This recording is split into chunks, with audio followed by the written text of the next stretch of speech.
to welcome you now to another episode of the Global Land Factor podcast, where we talk about Latino everything. I'm your host, Cristina Valentin. Thank you so much for being here. Make sure you subscribe to the channel right now. Why? You have nothing to lose and so much to gain, like this amazing story by Bernadette. She's supporting women business, minority business, and businesses from all over the place with the artisan work.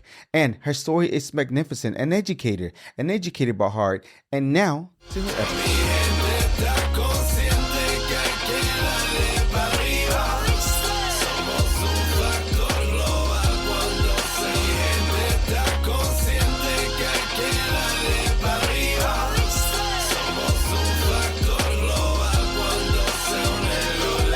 Bernadette, hola, ¿cómo estás? Hola, bien, gracias. Long time no see. I know. It's not that long. It hasn't been that long since Tamales. No, you're traveling. Yeah, that's right. True. Thank you so much for being here, and I appreciate you taking the time. I know that you have a busy schedule. You have a lot of markets that you do, and in addition to your daily. So thank you so much. Appreciate it.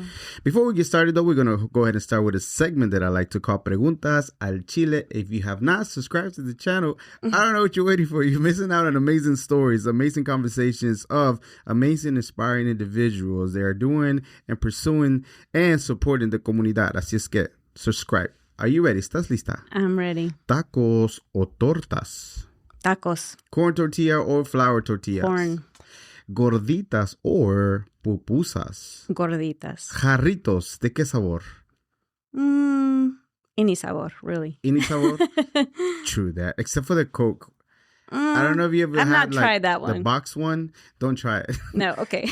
I'm starting a petition today as far as like, why does Jarrito have the coca? Mexican coca, they call it. I've never even heard of that one. I always stay with the traditional one. It's like, if you buy the box, there's different flavors. One of them is a Coca-Cola or two, and nobody drinks it. Like my whole family, my family has a collection rejected. of it. Because it doesn't taste like a Mexican coca. You know what I mean? I do. And it's not that good. So sorry, Jarrito. We'll have petition for another amazing flavor. Colombia has amazing fruits, por favor. Holla at them for some amazing fruit flavors.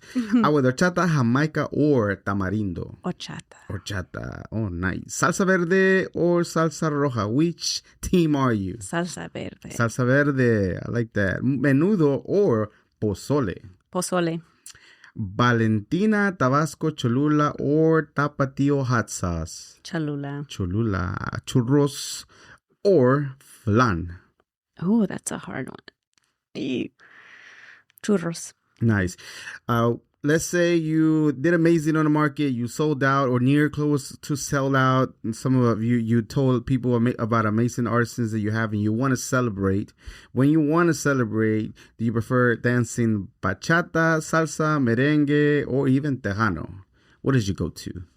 Probably salsa. Salsa? Yeah. Wow, that's a hard one. Yeah, I don't know. I'm making it up as I go. But really? I would rather have a salsa or maybe tejano. Tejano. Nice. Awesome. When you hear the word Latino or Latina, what is the very first thing that comes to mind for you? Variedad. I just hear that word in my head. I have all these pictures of my tias and my mom and my people who've influenced me. That's what I think of. Variedad, variety. Yeah. Diferentes cosas, definitely. Do you consider yourself Latina? Do you care to be? Awesome. Absolutely. Amazing. Okay, let's start a little bit of your story. Again, I met you at the Cabo Bar making cookies. We made cookies at Christmas. Delicious. She tried one of the cookies, Brie, because after that I went to Fort Worth, and then it happened to be that she got to be the tester. Yeah, she got to try my amazing decoration cookies. So, yeah, and then after that, fast forward, we go to Tamal and Elote Fest. Amazing and there you event. are, vending. I see your whole display. Looked lovely. I bought a ornament. Thank you. And it was part of my mom's Christmas tree, so it has it there. It's always going to be there, so it was lovely. So, thank you. And then we talked for a little bit, and I thought it was very interested as far as telling your story, and then the things you were educating me about, like as far as your accessories. But we'll get to that here in a second. I know I said that I was going to talk about the Bad Bunny concert or Super Bowl performance, but I think it's kind of dying out, so I'm not going to ask it every single time. But I don't know if you're into football artistry, his performance. If you catch it at the Super Bowl, what were your thoughts about it in general? I loved it. Yeah. Of course, I'm Mexican American, Mexicana Americana. Mm-hmm. My children are half Mexican, Puerto Rican. Oh no! So for me, it was very beautiful. It was beautiful. Very lovely, man. Emotional and all that. So 4 billion views on YouTube and growing every day. I'm so proud. Didn't expect nothing less. Yeah. It surpassed every other Super Bowl that there is, even though there was other events going on at the time. Still, numbers did amazing as far as, and I just knew it too. Yeah. I knew we were going to break records, even for, let's say, the minority that we still showed up. So absolutely. That's awesome. Okay, let's get started. So you said Mexican American, your roots. I know that you mentioned that your dad was heavy on education and your mom was more of like, and your tias and everything was more into the servicing. But tell me about your upbringing. Were you born here in the Dallas area? Yes, I was born in Dallas. Mm-hmm. My parents are from El Paso, so all of my extended family is from El Paso, and they came here in Dallas not knowing anyone. Wow. And we ended up in East Dallas. Mm-hmm. And at that time, you didn't have the apartments was in the 70s, so the apartments could choose to have adult only, no children, and my mom was pregnant with me. Mm-hmm. And they kind of took pity on her and and said, I mean, yeah, come live here. And I was born in while they were at those apartments, and I was the only child in the entire apartment complex. But It was a lovely environment because everybody kind of protected me and embraced me. It wasn't in the best neighborhood in the world, mm-hmm. but I had a beautiful early experience there, coming to Dallas. So in my very formative years, 0 to 3, I teach, child development. That's important years. That was, a lovely time for me. So whenever you're growing up, as far as, do you still remember as in the same apartment complex, or did you eventually got to move differently and start sort of like living life in Dallas? We grew up suburban because they moved from Dallas to Garland. So yeah, they wanted a house. They didn't want to live in an apartment, and there was nothing in Garland at the time. How is Garland, going to school in Garland at that time? Do you realize that you're kind of Mexicana and there's other Mexicanos around you? There was no Mexicanos. Wow. It was crazy. I was the only. There was like a few. It was hard. I will be really honest with you. It was hard. I didn't see anyone who really looked like me other than my sister. Wow. So I had to learn really early to live between two worlds.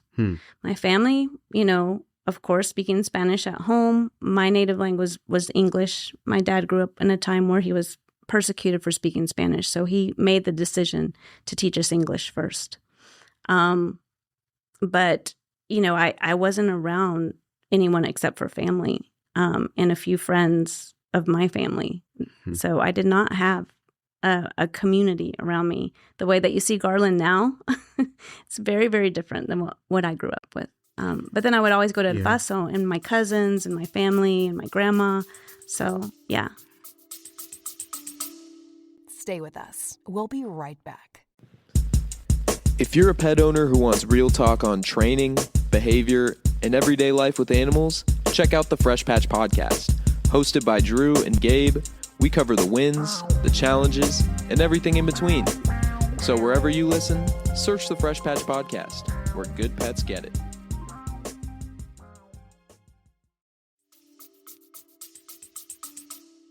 Whenever you're talking about living in two worlds, and because a lot of people in general sometimes make fun of the no sabo kids because mm-hmm. they never learn. Sure. But just like you and other people and your father, it's like it was frowned upon mm-hmm. and very negatively that you have to just speak English and that's it. And of course you lose your native, your roots, the language of your roots. All of a sudden, that's all you know. You just know English, and even if you look like you know Spanish, it's just not the thing, right? Right. When was it that Spanish started getting introduced more? Is it when you went to El Paso? They kind of, because for me, that's all I knew until I learned English. Yeah, well, my parents spoke Spanish in the home, so okay. I understood Spanish, and I understood it, but I just didn't respond, and we weren't always responding back in Spanish. Who influenced me to speak Spanish was my grandmother. Both of my grandmothers, because they couldn't speak English. So when I went to El Paso, I had to speak Spanish with them. And I loved my grandmother so much. My mom's mom would take me all over Chihuahua on the bus. She would take me to Mexico. We'd go to all these places. I wanted to be with her so much that she influenced me to learn Spanish. So she was my inspiration. Whenever you're in the bus or cruising around Chihuahua with your grandma, what does that feel like to you? Is it like, it's not Garland for sure. It was a whole nother world. Even my aunts and uncles, we'd always go across the border. It was no big deal back in those days. Everybody would cross the border and come back and forth. It feels like home. It felt like really, really good memories to me. And so again, there's that feeling of, okay, this is home to me, but then I live in this world over here. And I was always trying to blend those two worlds and make sense of that. But I knew that I loved being in Mexico. But I also felt like I didn't always fit there. My Spanish wasn't native Spanish. I learned with my grandmother. I went on to speak it in college, and I learned through study abroad, actually, and became a bilingual teacher. How did you deal with the friction of knowing that kind of like you're not directly from over there, but over here is a little different también sometimes. So how did you deal with that? How you maneuver through that as a kid? Because it seems like you remember that like your Spanish wasn't exactly like everybody else's Spanish. Right. I knew I wasn't a native speaker. People knew I wasn't a native speaker. But again, I still had such a love for my grandmother and my culture, wanting to speak to my cousins in Mexico. I think how did I navigate the friction? I think I just tried to be present wherever I was. So I was over there. I was doing what they were doing. I was learning. I was watching. I was observing. I'm over here. I'm in a different environment. I'm learning. I'm watching. I'm observing. And that's why I say I feel like I'm truly bilingual, bicultural, because I do have those two cultures. I'm proud of those two cultures. I never want to leave my Latino roots. That is something that is precious to me. I know there's a lot of people who don't know how to speak the language. Right. They don't know where they came from. They don't know their roots. That would be, for me, that would be very detrimental. So I've always had that inside of me, and I've tried to pass that on to my girls as well. Do you remember the most vivid, most happiest memory in Mexico and Chihuahua at all? Do you remember something that happened, an event that makes you kind of like smile or laugh, or even a conversation that you happen to have and bring up all the time that happened? I remember a lot of them. I remember going to my first wedding. Really? In Mexico. You get that? It was like in El Rancho. Yeah. It's a big, and I was dressed. My mom, my tia had made sure we were dressed nicely and the whole thing. And I just had never seen so many people in my life. Wow. Like, it was like the whole town was there. It was inside of a barn, and it was beautiful. I mean, I think what impressed me about that is how resourceful it was, and how everyone had taken everything they had to make that wedding so beautiful. And we were there. It was, I don't have to explain to you. Yeah. A wedding is a long time. It's a big party. It went all night. And I think I might have been between 16 and 18 years old. Oh, wow. Yeah, I was pretty young. But I thought it was just a beautiful experience, the food, everything. The day after, we're over there with the family, and it was lovely. So the whole time, all these years you were growing up back and forth, it was to Mexico, El Paso, Chihuahua, constantly. Cool. I know that you mentioned in an article that your dad was heavy on education, or it was really important to him. Was that reason why you trying to want to be an educator, or is that who kind of ignited that, or where did that come from? When did you start to kind of sort of seeing, maybe I want to try education, or maybe it's something that I might like to do? I think it was my dad and my grandmother. That was a combination of those two. My dad came into this country as an immigrant. He was born in Acapulco. His mother brought him here across the border to Juarez, and then eventually El Paso. He ended up fighting in Vietnam. Wow. And because he did that, he did it voluntarily as well. And that's how he gained his citizenship. That was when my parents were getting married. So that was the first tour. It was before I was even born. I would remember seeing my dad at night. The GI Bill allowed him to go to school. And so he got a degree in psychology, but he never used it. But I remember he went to UTD, and I remember seeing him as a little girl sitting up at night studying. And he was just, there at the table studying and studying and studying. And actually I was like, I don't know if I want to go to college. This looks stressful. But I just remember that influence of him. And then he made me read to him all the time. He wanted me to be a good reader, and we read every single night. And I am a good reader. And I think a lot of that was my dad's influence. So that was probably the value for education. My dad modeled that to me. He was showing that to me just by through his struggle and seeing him study and go to school. That's the value that I got. My grandmother was a teacher. So I think that's where I got some of the love and the passion for education and young children and all of those things. Was that the grandma that took you to Chihuahua? Yes, that's my grandmother. Used to take me to Chihuahua. She was a teacher. So I know that you mentioned earlier, certain years are super important when you're developing kids. So did you ever see your grandma teaching at that time, or not necessarily? Oh, no, that was way later. Yeah, because she was in El Rancho, the teaching, when she was young. Okay, yeah. She was young. That's awesome. So as far as, so is that kind of sort of like made you want to like, okay, I want to go to school. It's not scary. It's not so much work. I can go to college.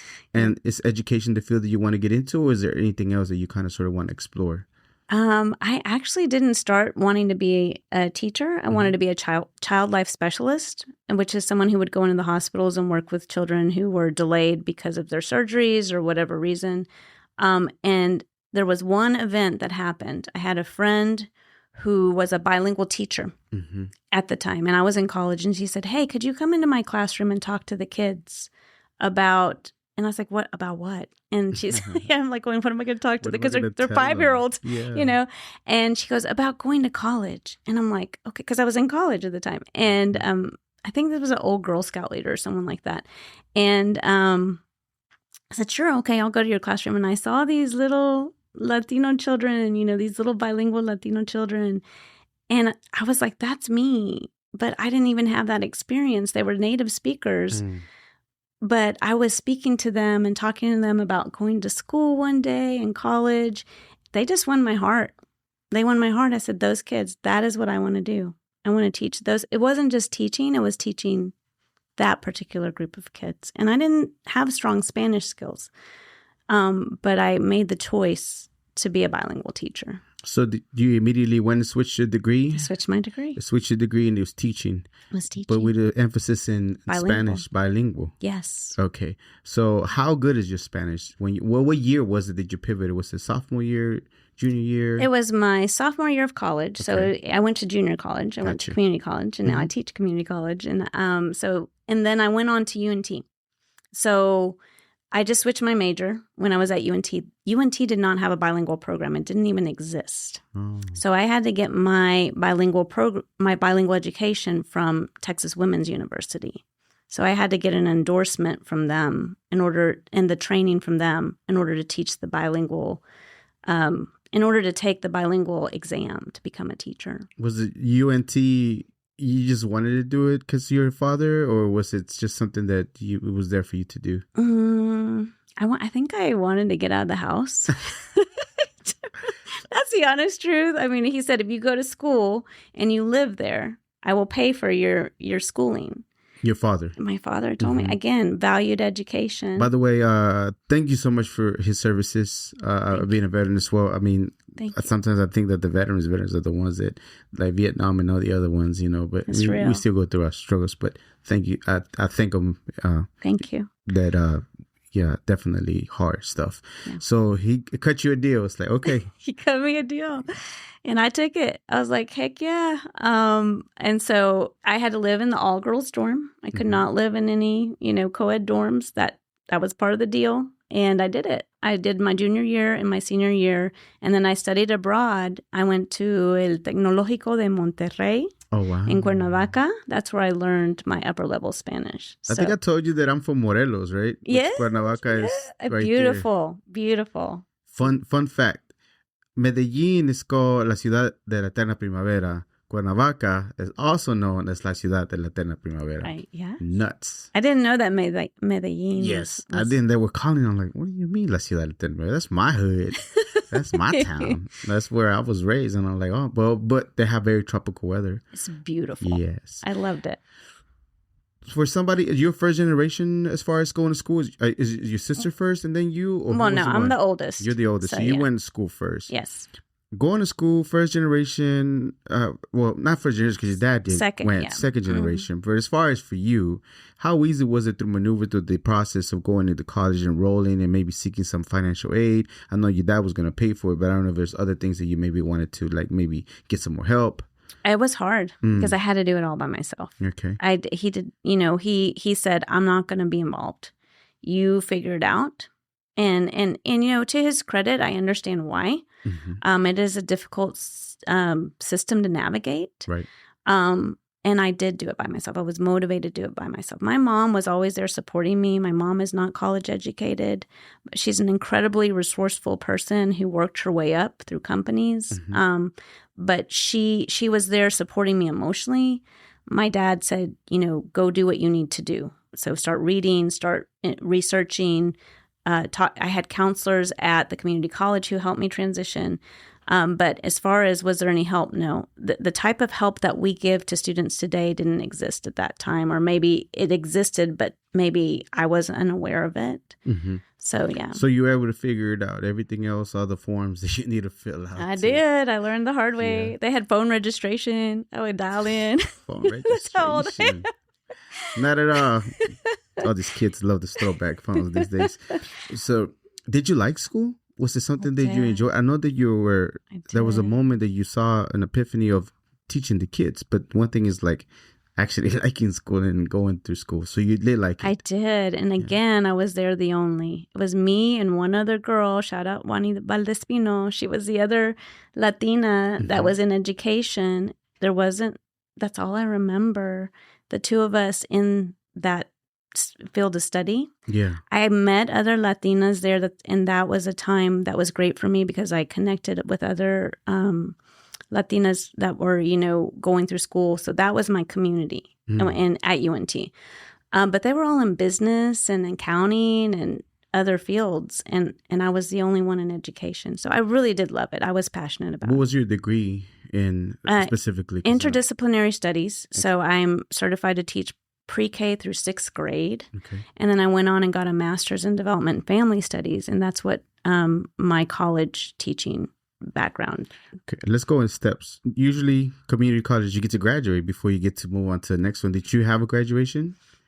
I don't remember it. You remember it? Okay, let's move forward to after you're about to graduate. Okay. What is the feeling behind that? I know you put the effort, you found something you're passionate about, you're going to do the teaching, now you getting ready to, you figure it all by yourself on how to do it. Now you're getting ready to start prepping for getting your gown, getting everything. How does that feel for you?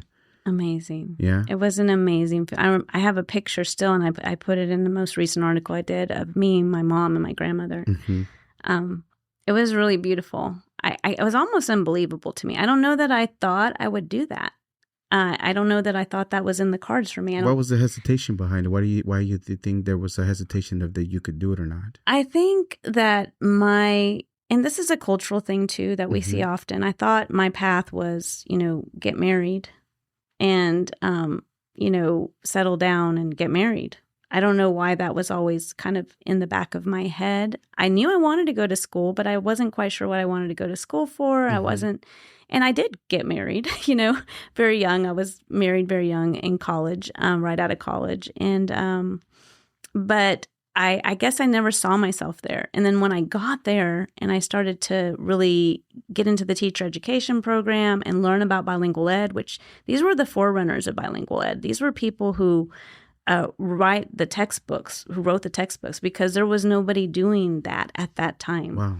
Alma Florada, who was an author, she came to our class and read books. And then Stephen Krashen, who is one of the theorists in bilingual ed, he came and talked to us. And they were all the teachers' friends. They were just like, hey, my friend, is going to come. And then years later, I realized these people were the forerunners of bilingual education. It was so the pioneer in that course, it wasn't even a thing. You couldn't take it at UNT. Wow. I had to take it at TWU. So I would go and take my classes at TWU. So I've had that experience as well. When you're there about to walk and they're about to call your name, how does it feel for you? Surreal. Yeah. And at the master's level, I remember that too. It was very surreal. Yeah. So you go all the way to get your master's. That's the only way to get to be a college professor, right? Right. So you do like schooling. I do, apparently. Did you go all the way to master's and straight roll into forward, or did you take a break and went to work? And I worked. You worked. I worked. I didn't have the money. I paid for my master's. So, I mean, my dad was like, yeah, I will help you, which was the greatest gift he could have ever given me. But, obviously I was married. And so I worked and I was a bilingual teacher in Farmers Branch for a number of years. And then I decided I would see the families I was working with, and I knew that the families needed support. So I decided to go into development and family studies. And that led me down the path to my master's. Okay. So which one came first? You got the job and then decided to do the master's, or you were just planning to do it at the same time because you were married? I don't know if you had kids at the time. Didn't have kids. Okay, so which one came first? You wanted to just focus on schooling first, and then, you know what, let me just go for my master's? No, I was teaching. My teaching inspired the master's. What happened? What event? I saw the families, the Latino families I was working with, and there was not a lot of parental involvement, or the way that I needed to involve those families was different because they were working all the time. So I would do things at night. I would try to get them together with the comadre to come to the event, or let's do this event in a different way because they had different needs. And I saw that, and I said, these families want to be involved. The way that they are doing it doesn't look like the typical American family at that time. And I knew I needed to learn more about that, and I wanted to know more about that. And so that's why I chose development and family studies. So you made your decision to go to your master's based on, like, you somewhat limited to what you could do with the families, but you saw the potential that you could do a lot more if you just went back to school. Mm-hmm. Okay. Mm-hmm. Once you get to enroll in the master's, you still the first one, only one to try to figure it out? Is it a little bit easier now? I figured it out a little faster. I also went back to UNT because it was comfortable for me. Yeah, of course. A lot of people say don't do that. When you're in college or in academia, you should have a diverse type of educational background. Say that? What is the benefit behind it? I don't know. They want you to have a diverse educational background when you're in academia. Okay. I didn't know I was going to end up as a college professor. So at that time, I was like, sure, I'm going to go back here. These are the people I know. I'm comfortable here. It was a drive from where I lived. I could get there at night. I had to go take all my classes at night. And there was no online classes. So I had to drive every Monday and Wednesday to the campus. Yeah. How long does it take you to complete it? 2 years. 2 years to the master's. Mm-hmm. So after all the sacrifice, driving at nighttime, now you're getting ready to graduate once again with your master's. And then now you have your husband involved. How does that feel for you at that Amazing. time? Yeah. Again, I remember that picture with my dad, and him being very proud of me. Are your mom and your dad able to articulate the way that they feel? A lot of the time, sometimes our parents don't know. They'll have the wording, the emotion to be able to express those things. Were they able to say something to you? Definitely. Yeah. My dad's a man of few words. I mean, he's a vet. He's seen and been through a lot. But when he says something that's significant. And so, yeah. And even today, my mom was like, oh, we want the video of the podcast. My mom, a Mexican mom, My mom loves to take pictures, and I'm all for it too. Like, you talk to my kids, they hate pictures. But, my mom, of course, is so proud, So, they have been able to express that. And I'm very thankful. They've been married for 54 years yesterday. Wow. Oh, wow. And so that's an amazing model for me because they're really polar opposite personalities. And for them to have that commitment to each other and their family through all that we've been through, it just makes me want to make them proud, even today. Do you think the way that your mom is as far as servitude and things like that was part of the factor that contributed to you wanting to help those families? Definitely. Yeah. I mean, she modeled that. My grandmother modeled that. My mom modeled that.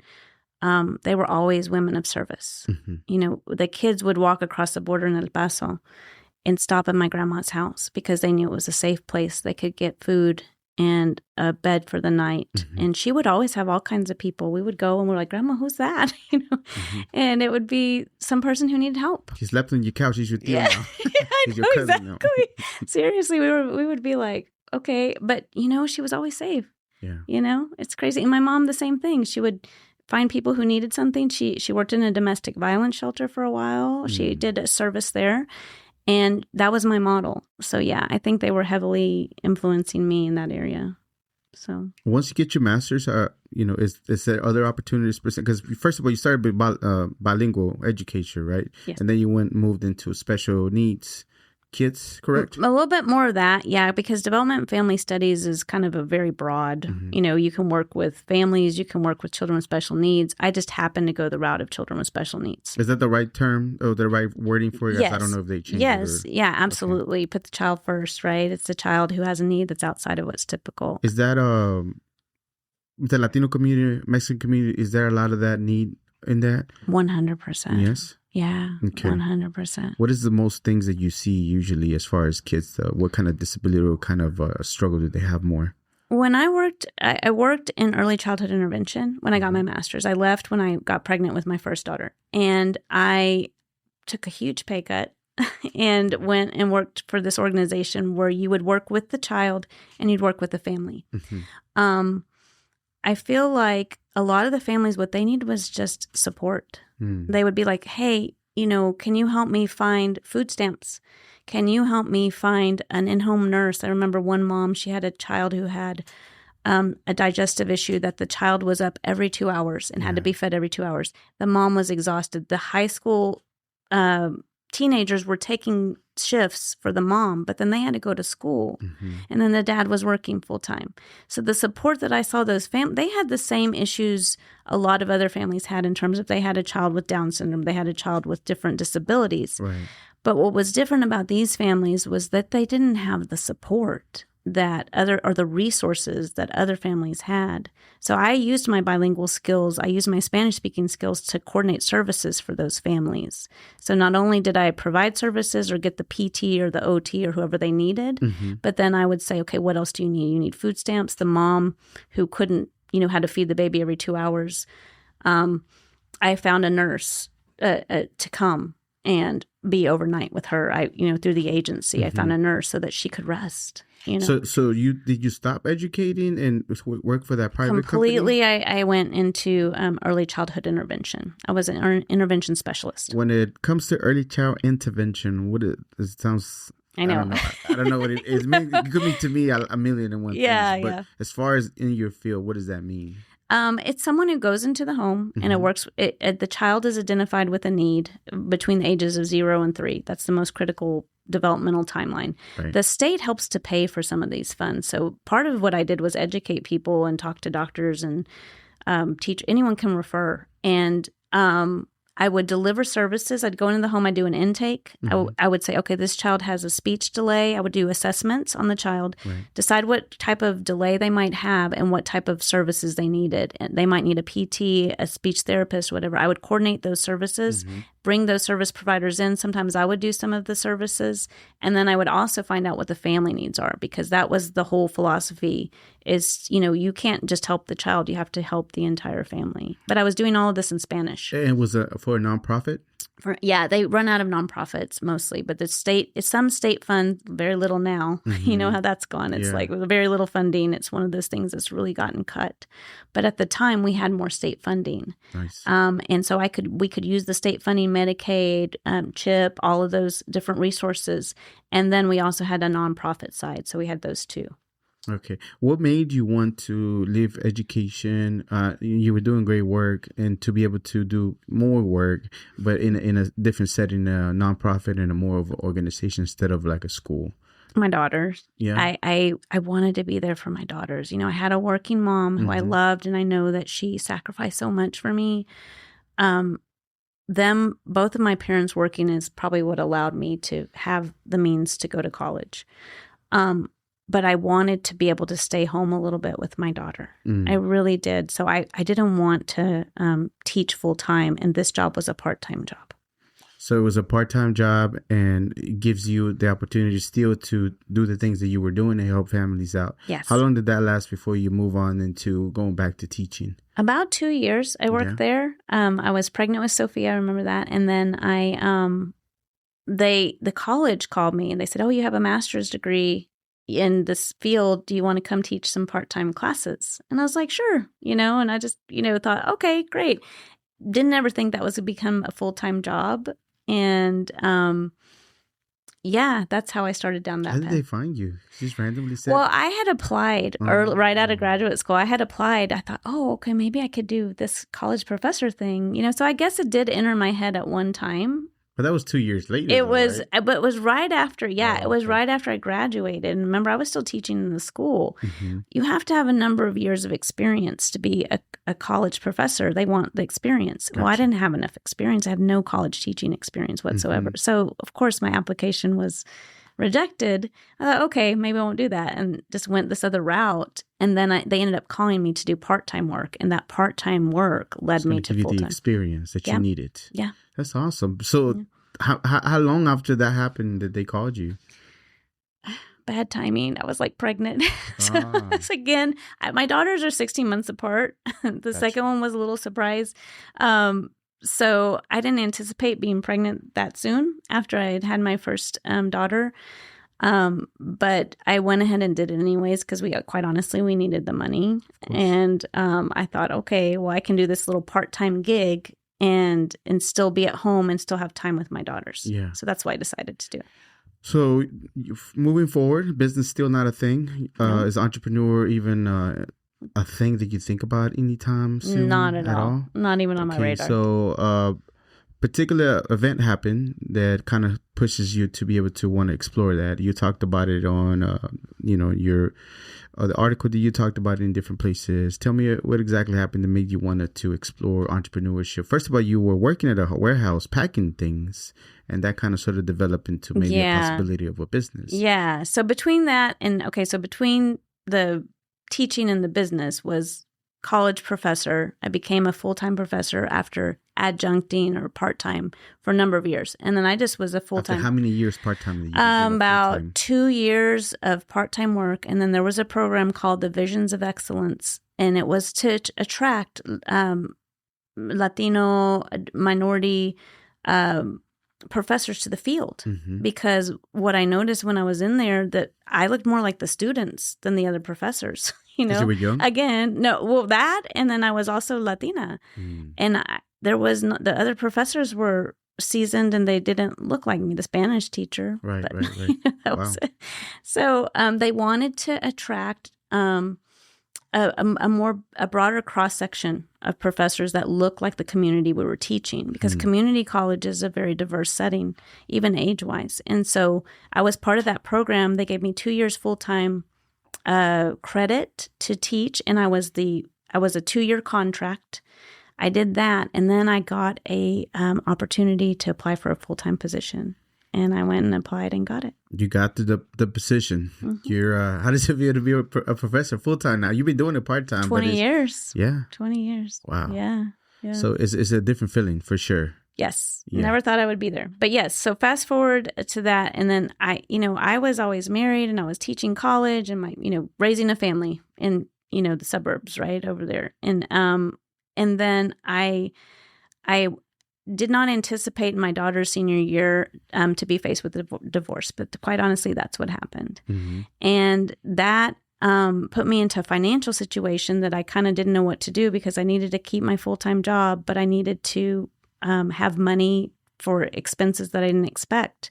I had 2 girls going to school. I had a senior, and then on her tail was, her sister, who was going to be going to school the very next year. And so that's a lot of expenses. A lot of unexpected things happen.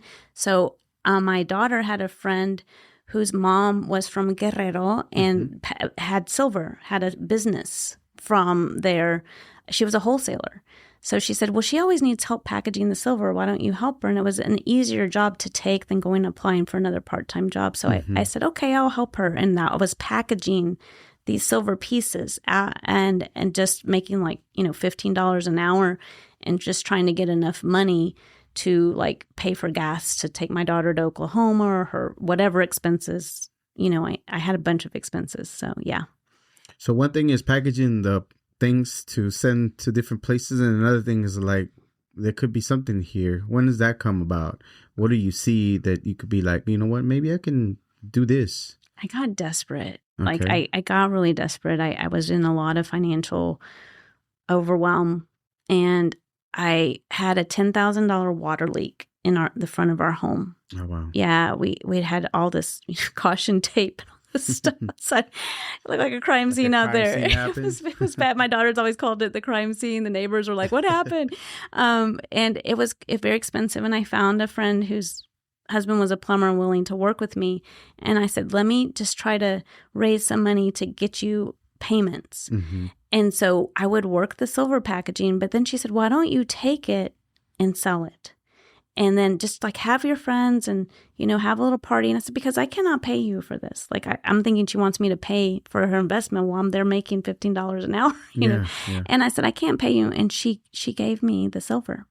She trusted me with the silver. She, took an inventory. The inventory. She basically did that. And I put it together.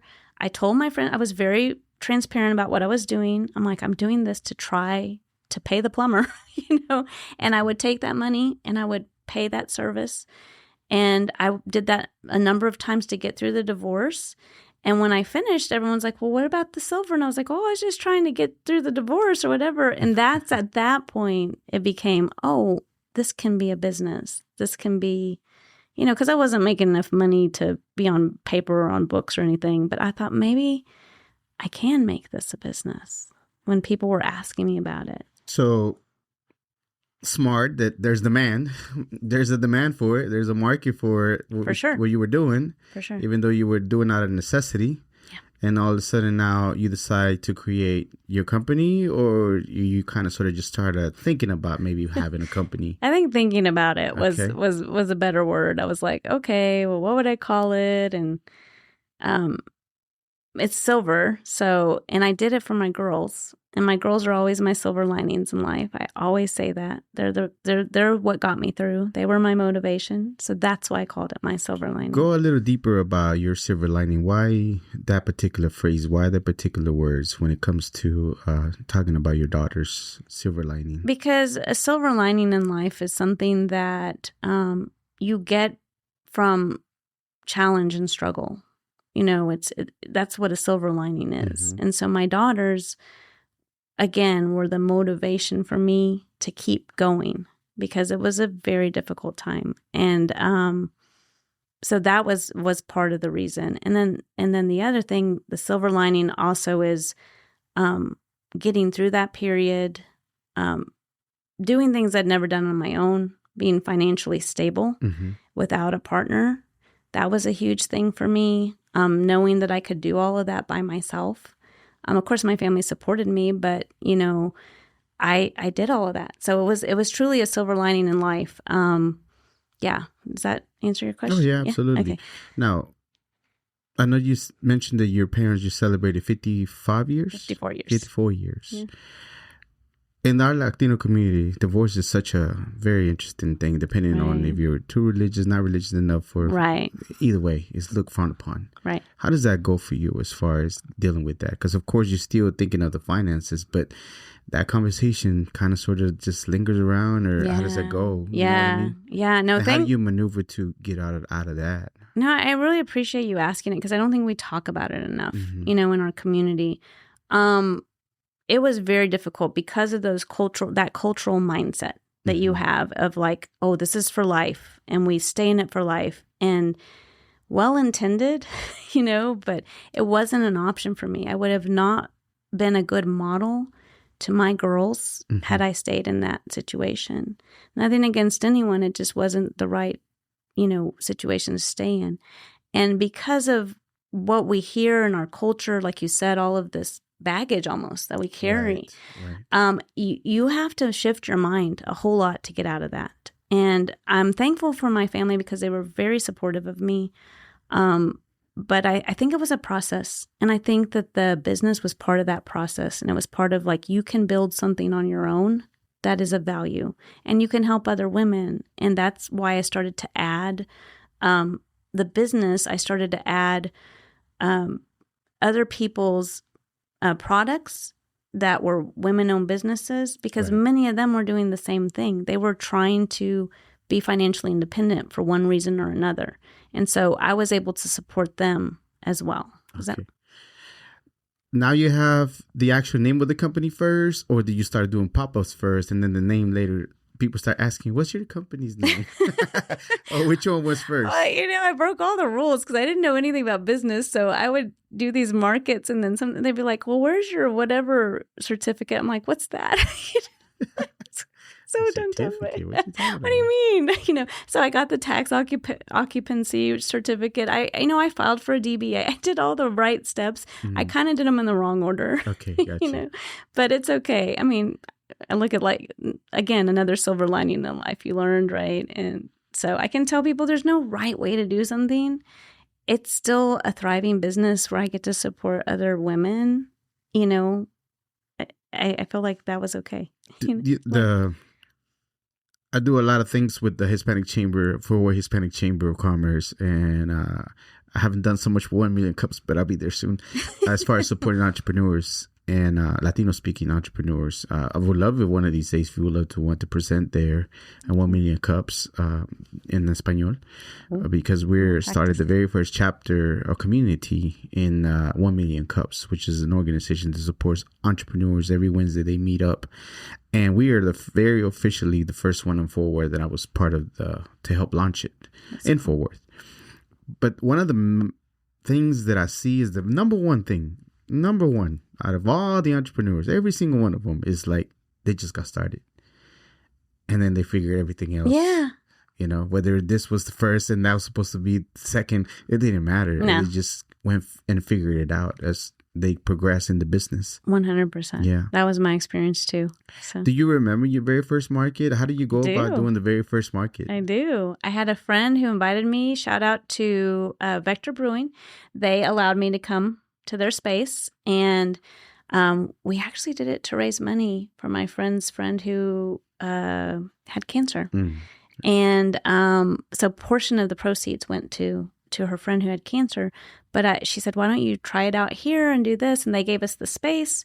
And yeah, I remember I had my friends come, I told them and did the whole little table thing. And I still remember that place is still close to my heart because they supported a small business. They still do to this day. And there's a lot of people out there in the DFW area, as you know, that support small businesses. Yeah. So did you have the name already officially, or a couple of... I did. Yes. I did because, I liked the My Silver Linings, and then I got the colibri. The logo came from my nephew. Wow. And he's a graphic design major, and he created it. And the colibri represents my grandmother, because my grandmother did pass, the one that I speak of here often. My mom's mom. Yeah, she passed during COVID. And when she passed, we were all in different cities. My cousins live everywhere. They in Los Angeles and, Louisiana and all these different places. And so we a number of us, when we got together, we found out that we had all seen colibri that day that she passed. My mom saw one. I saw one. My dad saw one. My cousin in LA saw one. And we didn't find that out till we were at the memorial. And we're all talking. And then was like, what's so weird? The day that grandma passed, I saw a colibri. And that's where that comes from. So, yeah, it's her spirit. Yeah. That's so neat. I don't know why I got a little emotional about it. That's so freaking neat. It still makes me emotional talking about it. To see that, and all of y'all saw the same thing, and you incorporated it into your logo. I did. Awesome. Now, silver is the only thing that you're focusing on at that time, but eventually you start pivoting, as you mentioned earlier, to start supporting other women and other women businesses. Not only other women and other businesses, but internationally. Yeah. You started looking into other places. Where did that happen? Or why did you want to expand even further away into other countries? Because you carry different things. I do. You can tell me a little bit more, expand on what is that you carry now. Okay, so I carry silver. I carry plated gold. I carry beaded products. I carry hand woven. All of those different types of products. Mexico, made here, made in Guatemala, made in Venezuela, Peru. Nothing from El Salvador yet. Yeah. Peru, Venezuela, did I already say? Yes. So all of those places, right now, that's where the markets are. And then a lot of local. So it might be a Latina who is local Calaca is a good example. Her brand, I met her at a market. I said, I really love your brand. She took the time to sit down with me and say, this is how I do my business. She showed me. Right. I was so grateful to her. This is how I keep my books. I didn't know any of that stuff. And then eventually I said, would you be open to wholesale? Do you wholesale? And so then I added her, and that gives her exposure. I mean, most people know her brand, but it's something that I'm proud to carry because it represents the values of the boutique. Where do you connect with people all over the place? Again, is it locally and then they bring the stuff over, or do you go on Instagram and kind of connect with somebody in another country and kind of sort of line? I don't think I ever connected anybody cold like that Instagram wise. I don't think I would be the person to do it, but no, I didn't do that. They're mostly market people, and they're mostly people you meet. You start talking to them just like you and I started talking to each other. Hey, this is what I do. This is what you do. And you make a connection. And then, something about their brand or their products appeal to you and say, I would like to bring this to a broader market. A lot of these women, for example, Gabby, who I was telling you about with the earrings, she doesn't have money for advertising. She doesn't do advertising. She doesn't want to do social media, but I can put her products out and I can expose her to a broader market. You call your people that you connect with the ladies artists. Yeah. Because a lot of them are artists too, as far as their products and the way they do stuff, right? Yes. Why specifically calling them that? Because that's what they do at the end of the day. But other people might say just vendors or things like that. That's not who they are. In my heart, they are the people who are making the product. The number one question I get when they come up to the boutique table is do you make all these things? I'm like, no, I would not have the time to make all these things. But then you follow up by... I always follow up with, these are all women's owned small businesses. They represent different artisans from different places. And I begin to talk about the different artisans and their work. Yes. That's the whole point. And actually their information is usually sitting out on the table so that person can buy directly from them.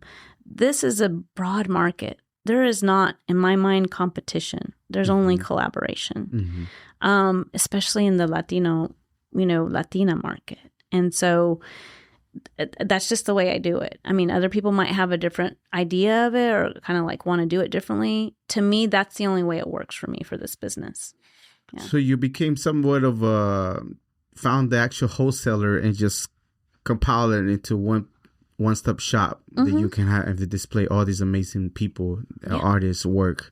And then, of course, you're encouraging them and you empowered and supporting their work that they're doing. Absolutely. And having a display all over the place as well. Yeah. Yeah. That's it. Your website, very neat. Thank you. Did you get somebody to make it? Did you figure out yourself, or how did that go? I am working with Hermosa Creations, and she's helping me with that. And I had to get help. It's taken a long time to build the funds to get help because I'm self-funded, but of course. I need help. Yeah, she's helping me with that right now, and I hope to continue to build that. There will always be new things on there. That's what I like about a boutique, is that the products rotate. So if you see something that you love, buy it, because it might not be there tomorrow. It's handmade. It's, So they are one-of-a-kind pieces a lot of times they are. A lot of times they are. A lot of it is not mass-produced. It's small batch. And it's what that person has made. And so you're taking their time, their energy, their products. It's beautiful. I can see that part at the... displaying on the website at times. There's only 5 left because it is true, because there's not going to be very no few. more. Venezuela, for example, a student gave me this necklace from Venezuela. I did look at it too earlier when when you came in. A college student of mine gave this to me as a gift, and I contacted the vendor, the artisan. I know I have that in my head.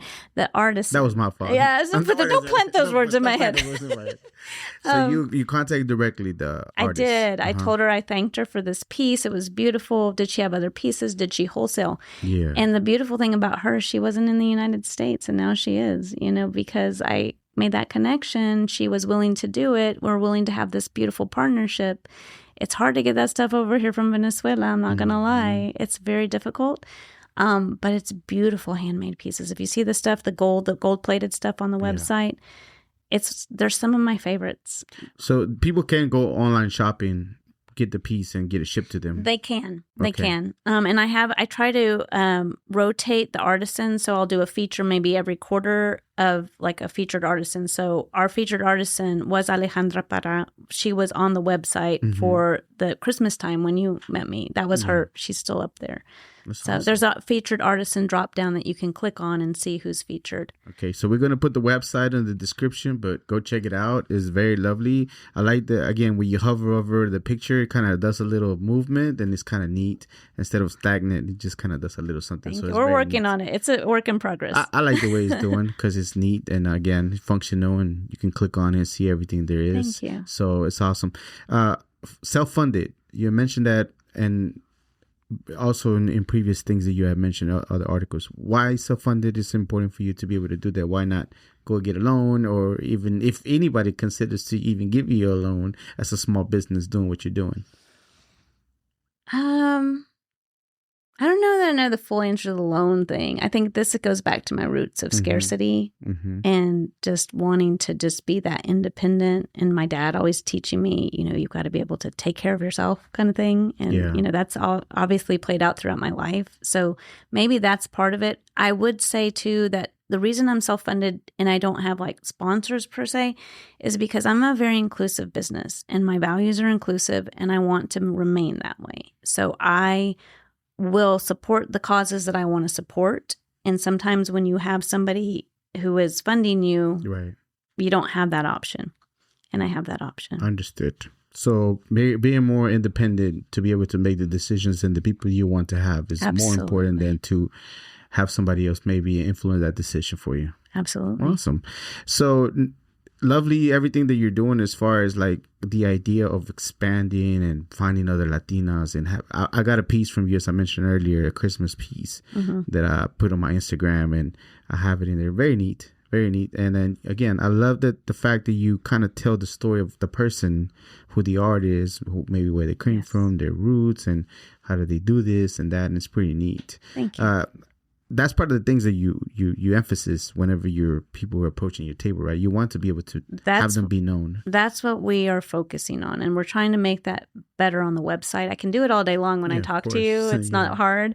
But I want people to come to the website and understand what makes us different from some other boutique. Because there's lots of boutiques out there, right? But this boutique is, again, focused on artisans, variety. It's inclusive. A part of the money goes back to the community.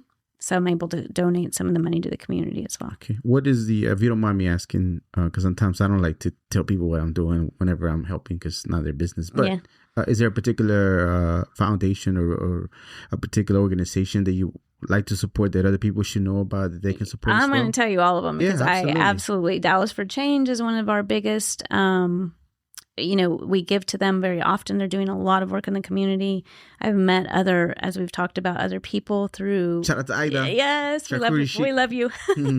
All these beautiful women in business that I've met through this. So Dallas for Change, Vecinos Unidos is another organization that, because of those markets, that Tamal market, I was able to make a donation to them. Somos Texas, you know them. Right? Somos Texas, I've worked with them before. I've done markets or been approached about markets with them.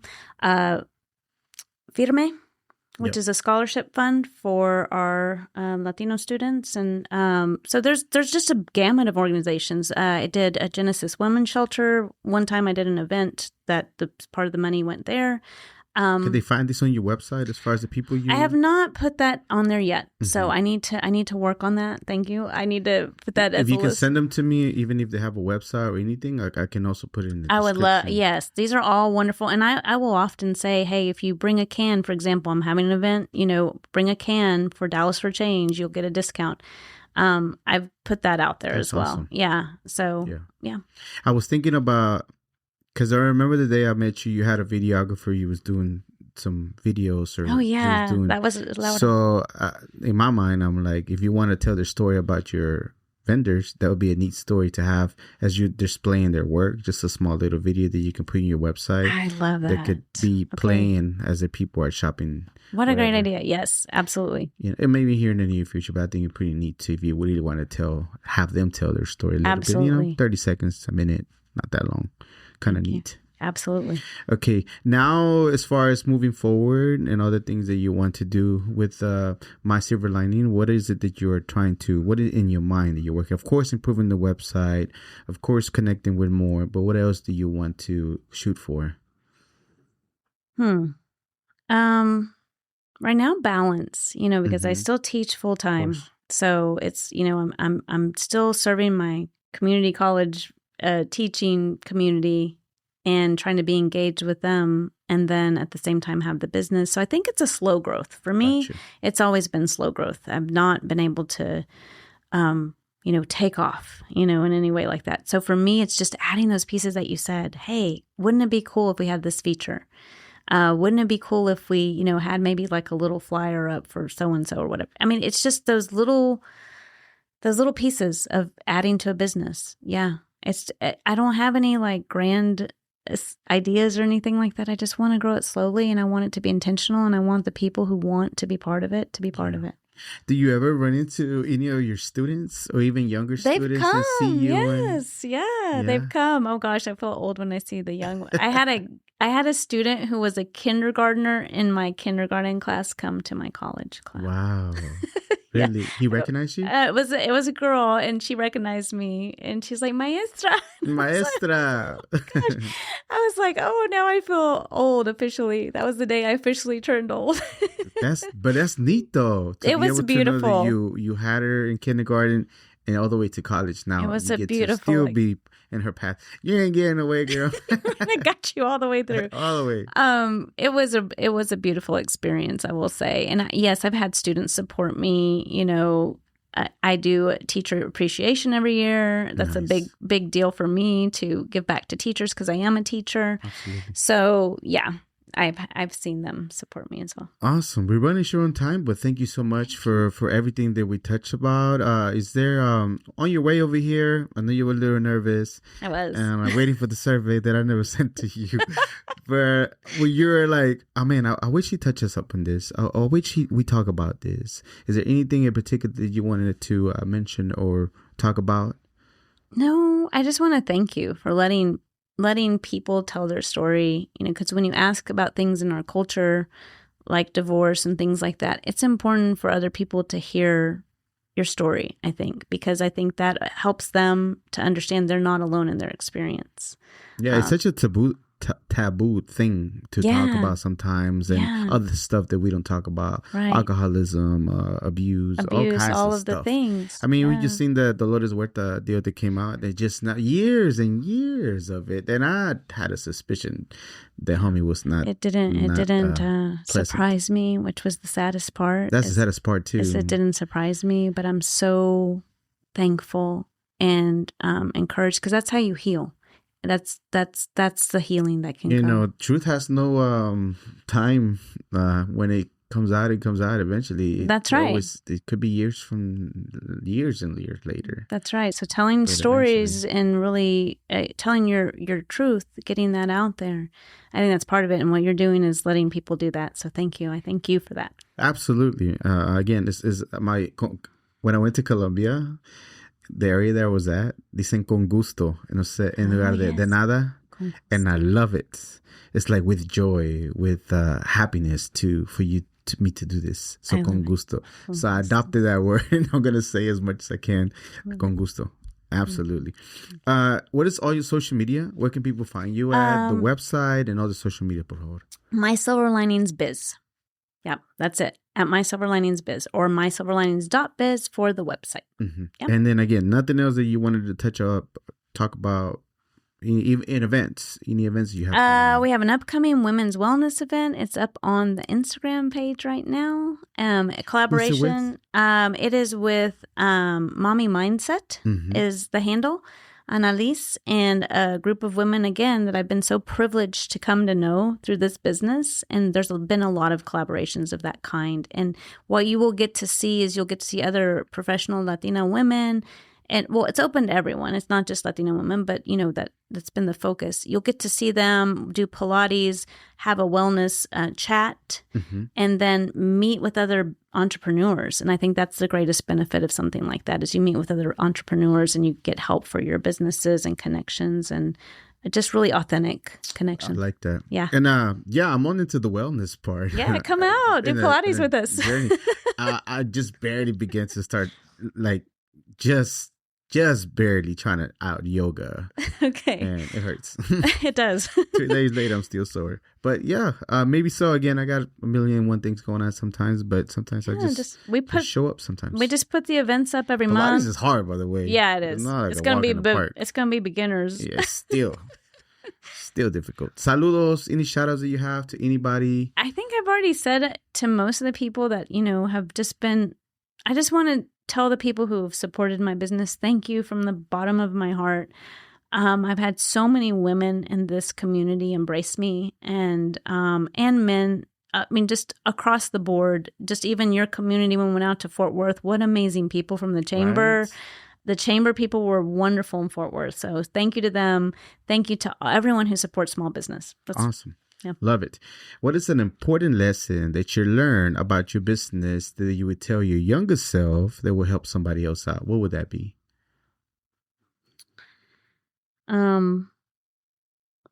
Do it no matter what. Yeah. It doesn't have to be perfect. Do it scared. Just do it. Yeah. Just do it. Yeah. So true, man. You just gotta jump on and do it. You gotta do it. After a while, you just gotta get it out of your mind and just at least you'll know. Exactly. If it worked or not. And even if it didn't work out, what did you learn from it? Right. And then it's all learning. Something else. It's all learning. All an experience. That's all it is. Throughout my day, or sometimes during my week, months, I say something along those lines. I'm not immortal. I am mortal. And I will die one day, not to scare me or terrify me or anything like that or bring some bad juju. But it's a reality in life, right? We're not here forever. Right. With that, I wish you a very long, prosperous life. After everything's said and done, what do you want people to think and feel about your life? Oh, wow. That's like a big question. I expect that question. That I was of service to somebody. Yeah, that I was able to make this world a little bit of a better place for my kids and for other people. You think being an educator and of service is one of the callings of yours? For sure. Yeah. Yeah. Love it. So, Bernadette, again, we only met like 2 times, and it was pretty neat to watch you interact, just being supportive with the Latinos. You were just there being part of the event, making cookies. And then, I don't remember, what did you make that day? Because I made Christmas tree or something. Yeah? Yeah, I don't remember. I'm not much of a cook, so I'm so thankful they were made, pre-made. Pre-made. Oh, it is the decoration part. I told Aggie that. We don't have to cook anything, do we? And then I watched you at the Tamales and Elote Fest, and you were just doing your thing. And, again, I saw the pieces. I got one of your pieces, and it's pretty neat to be able to watch you and hear you. And there's passion behind of you talking about the other women and the artists that they're doing. It was awesome. And I liked it so much. And I'm like, one of these days. And then eventually our schedules conflicted, but we made it happen. We did it. Thank you so much for taking the time. I know you have your daughters here in spring break, and of course, they're priority, but thank you so much for taking the little window to be able to tell a little bit of your story, and I hope that people go find you, because they definitely need to check you out wherever you are at vending or in the website. Yeah. You can shop online. So, and without a shadow of a doubt, Bernadette, you are a global Latin factor. Thank you for being here. Thank you. This was another episode of the Global Latin Factor podcast. Remember to subscribe right now. You have these amazing stories that you can learn from our cultura, real stories that will touch up. And if you are looking for somebody and thinking that you're alone, you might not be if you listen to some of the stories that we have on our channel. So subscribe right now. And remember, we are just like you. We are people. We are humans. We are the spice and flavor in this melting pot that it is the world. Till next time.